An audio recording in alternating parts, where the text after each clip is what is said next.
Max Payne multiplayer, we have deathmatch and team deathmatch, but we also have a mode called Painkiller and a mode called Gang Wars. There are 6 factions, and players unlock the ability to customize their faction type.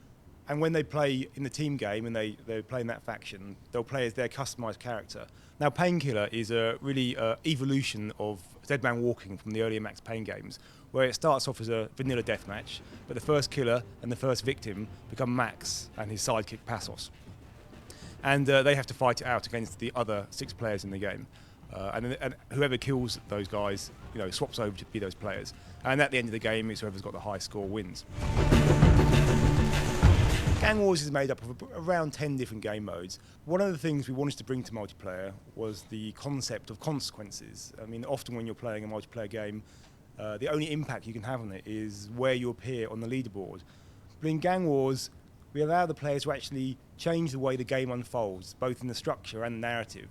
So if you, for instance, were a standout player in one round, let's say you planted the bomb and you won the round for your team, the game and the narrative will spin off in a different direction. And you might well get called out to be the assassination target in the next round. The narrative of Gang Wars fits directly into the single-player story. We've plotted them all in the timeline, and they kind of flesh out the backstory of the single-player game and add a bit more detail to it. Making the Max Payne multiplayer game, we had to address bullet time. We had to bring that into multiplayer.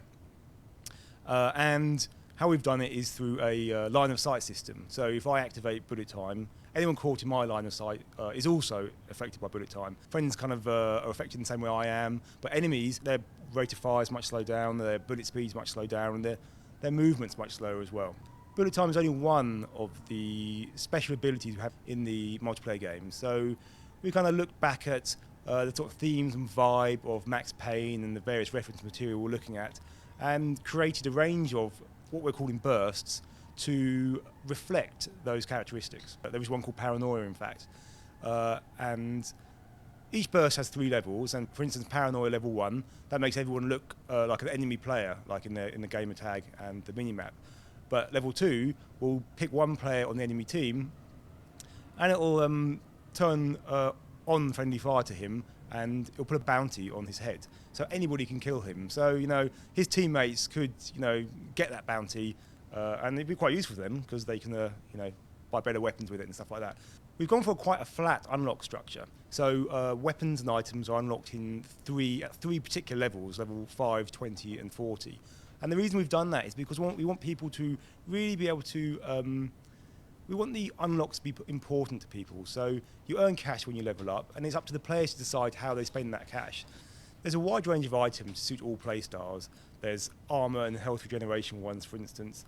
But there's also ones that will protect you against certain bursts. So we've talked about the Paranoia burst, but if you equip the ID card, that will protect you against Paranoia. We wanted to create relationships in the games people were playing, and one of the ways we've done that is through the vendetta system.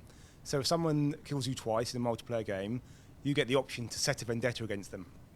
And what that means is you'll see them on the mini-map in a particular way and in the game in a particular way. If you kill them, you get an XP bonus, and you've won the bragging rights. But they can kill you first as well, of course, and they get the XP bonus. There's also a crew version of vendettas, the crew feud.